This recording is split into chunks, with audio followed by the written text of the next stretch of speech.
Yeah. Well, we don't have a whole bunch of stuff, so we will just get started. The first one that is up here is actually mine. Hi, Terry. She's here and gone, so. I know, right? That's cool. Yeah, this is one that I just finished. I decided I didn't want to quilt it, so Sheila now has it to do the quilting on it. But it started out as crumb blocks, and then I just kept playing with it and ended up putting the flying geese around it. So I'm happy with how it's turned out. Mm-hmm. I'm thinking about trying to write it up as a pattern. Have y'all seen anything like it that I'm just not remembering? No. I'm always afraid that I'm have subconsciously taken something that somebody else has already done. So. Well, that looks pretty different. Yeah, it was fun to do. It really is. It really was fun. So, and today I had another idea about changing. So the blocks are solid and the flying geese are scraps or crumb blocks. So we'll see if that applies too.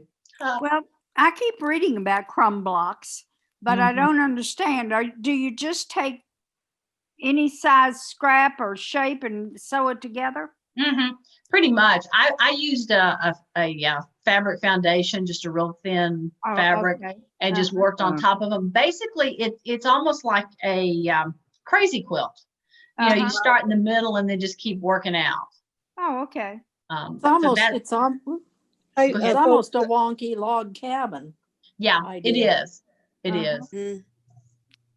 Or at least that's how I do them. One of the Facebook groups I'm in, they said, "What's a crumb?" And I said, "Well, I define it as something that's too big to throw away and too small to use." Okay. I like your colors too. Hey folks, can you hear me? Yeah, we can hear you. Okay, I can finally hear you. I've spent the last, 9 minutes trying to get the sound on this thing. We've all done that at least once. I could not hear a thing from what all you said before, but I transferred it to the big computer rather than my phone, so I think I'm connected now. Sounds good. Francis, a suggestion I might have in thinking about it is and I thought about this yesterday, but I hadn't thought it through, is people like to have size choices with their quilts. So if you write it, think about how can I make this larger as well.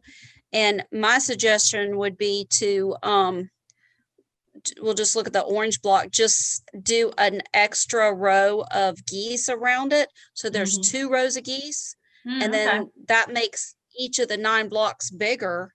I don't know what that would do to the look of it, but it would be a way to enlarge it, but keep the same idea of the quilt. Yeah.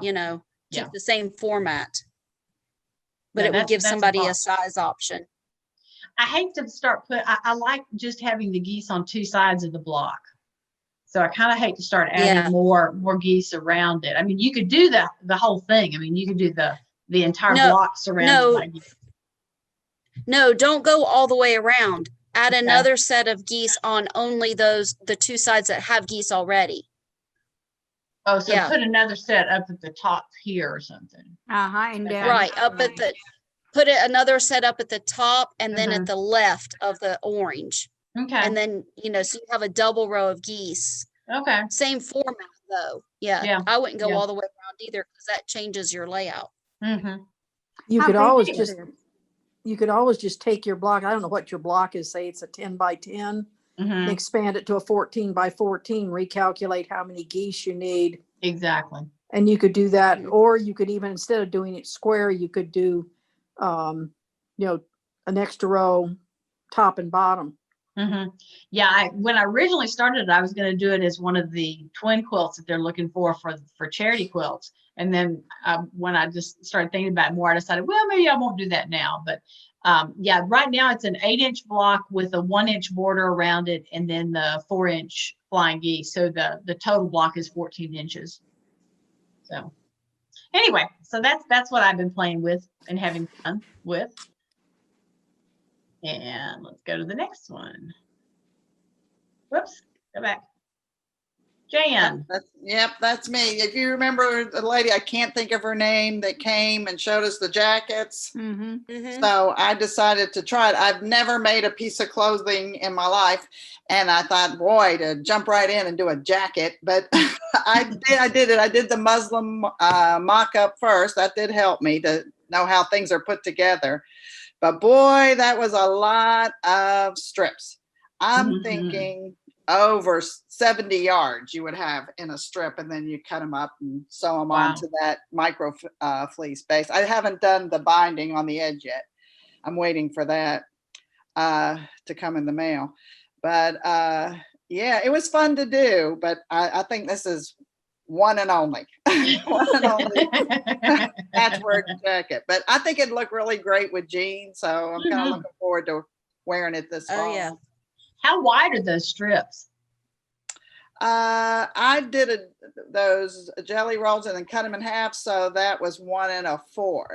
Okay. Hers were 1 1/2, so I had to do more. Yeah, so it finished at 3/4 of an inch then. So that's very narrow. Yeah. I'd probably so that use caused me to do- even- but I- 3-inch. I'd use 3-inch strips. There'd be 4 of them. You did it? Well, even doing it her way, there's still a ton, because I started that class with her and we didn't get as far along as I thought we would in the class. So therefore, during class time. And so therefore it's in my cabinet. I just haven't finished it. And to be honest, I don't know that I will at this point. I mean, I'll just sit on it a while, but yeah, I love the jacket though. Yeah, I remember when we used to take sweatshirts and sew the strips over top of them, cut them down the front and sew the strips over the top of them. I had one of those that I wore out. I remember that. This is a sweatshirt base, or that's her directions is a sweatshirt base. Is actually a sweatshirt. Okay. Okay. But you cut it up into the pieces and just use it as a foundation. Oh, is that Is what she counts? had us do. That's what she had us do in class. Okay. I bought micro fleece because it was lighter, because that would be a very heavy jacket. It would be. Well, very cool. And here's your next one. Let me see if I can. Yeah, I showed this last time. I was trying to hold it up, but Oh yeah. the one where I'm doing that art book and it gives you a different lesson each time. So this was the 3D. So you see where the fold in the flag is. That's you have to buy 2 of the same panel so you can make it 3D. It was pretty fun. And then I like doing the feathers. That was the thread painting. He was all solid, really. And then there were fireworks up at the top, but I just wanted to show that bottom part. And I use it for a banner for 4th of July, basically. That's really cool. Yeah, I kind of stopped. That's my 3rd panel I've done. I've done a Christmas one and another one. And then the next one is a landscape. So she has in the book, you learn a different skill with each project. So what are you learning with landscape? I'm trying to remember what it was that was in there. I don't know, because I put it aside to do the jacket. When I get it done, I'll tell you. Well, if you decide you want to play with Shiva paint sticks, I have some you can have. I don't think it's. We'll just pass them from person to person until somebody figures out if they like them. Oh, here's the back of the jacket. That I'm was the back sorry. of it, yeah. Well, one thing I noticed on her picture on the pattern, if you see the long strips, her whole jacket was the long ones. But when the instructions said to cut the strips like 3 inches, 6 inches, when you do all those different ones, it takes a lot longer than if every one of them was the long piece. So if you wanted to do them all like the longest strip in there, it would be quicker too. Yeah, that's a lot of piecing. Yeah. I'm glad I did it. Yeah. You'll enjoy wearing it. Pat. Okay, well, the whole thing is 18 inches square. So this is not big quilt. It's about actually today I said I had to quit sorting closets, cleaning, hiding things, trying to figure out where to put stuff if we ever get a contractor, which is another long story. So I've been digging things out, and I found that little center block, which somebody gave me, because that's all painted and surface design and bleach pinned out, which is stuff I don't do because my hands can't take the gloves.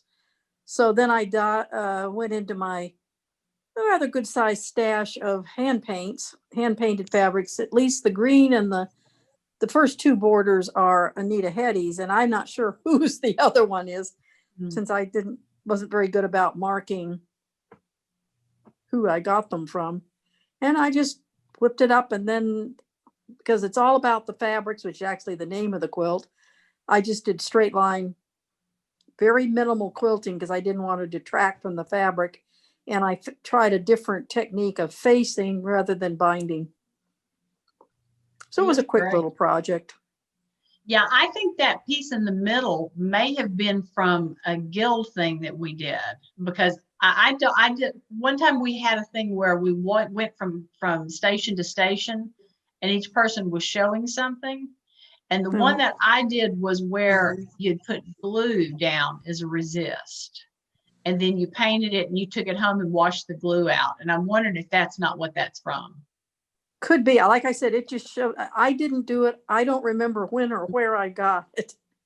Yeah. I don't remember the guild thing. I wasn't a member when you did that. So Okay. anyway, somebody passed it off to me, and I made use of it. Absolutely. I told you earlier, I like the ambiance of it. You know, it just has a fun feel to it, or a darkish feel, but gives a really nice ambiance. How did you like facing it rather than binding it? Oh, I've done quite a bit of facing. This was a little different technique. I still haven't found one that I'm really in love with. I keep playing with different versions. I like facing, especially for the more modern ones and more art quilts. I think they do a nicer finish than having to put your binding on. Yeah. But you don't get quite as nice corners. I've never come up with a perfect way of getting perfect 90-degree corners. I think it's hard to do. Also, if you aren't careful, you're going to not have you're going to have some traveling on your fabric and not have your edges come out exactly even. Mm-hmm. I can get this. This isn't hanging very well. You can see where I have my pins. This one came out pretty square, except for the corners just aren't, especially upper right as you look at it. That's actually a pin artifact because it's just pinned into a board. I think if it was hanging, it would look a little square. They're not bad, but they're still just not perfect. But you know, there's always one. Normally you have 3 perfect corners and one that's just crap. Yes. I did it. One of the quilts I did, I guess it may have been in the last show or the show before. I had one whole side was points. And I'd faced all of that. That was a challenge. Yeah, I bet that was.